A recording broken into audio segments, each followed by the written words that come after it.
Ini untuk kamu yang pernah mencintai seseorang, tapi kamu harus merelakan dia pergi ke tempat yang jauh lebih besar dari kamu. Aku mau ceritakan tentang kisah Abu Darda dan istrinya. Abu Darda dulu adalah seorang pedagang yang kaya. Hartanya banyak, hidupnya nyaman, istrinya bahagia. Tapi setelah masuk Islam, sesuatu berubah dalam dirinya. Pelan-pelan tapi pasti.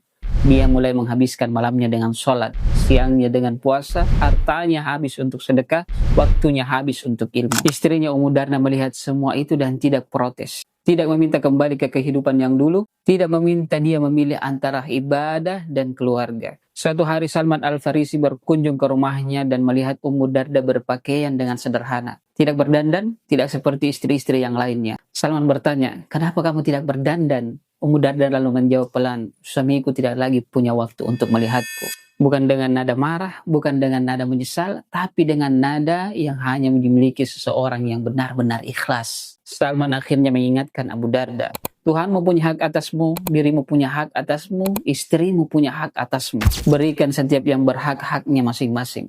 Rasulullah membenarkan Salman dan Abu Darda kemudian mulai menyeimbangkan antara ibadahnya dan haknya sebagai suami. Tapi sebenarnya yang aku kagumi bukan Abu Darda. Yang aku kagumi adalah Ummu Darda.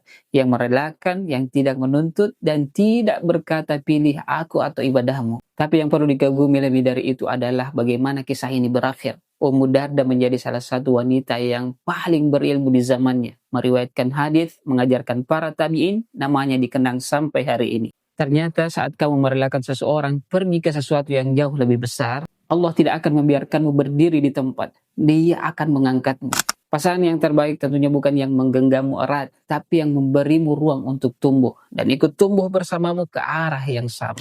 Kalau kamu punya seseorang seperti Ummu Darda yang merelakan tanpa menuntut, jangan sekali-kali sia-siakan. Karena orang seperti itu tidak akan datang kedua kalinya. Semoga sampai. Barakallahu fikum.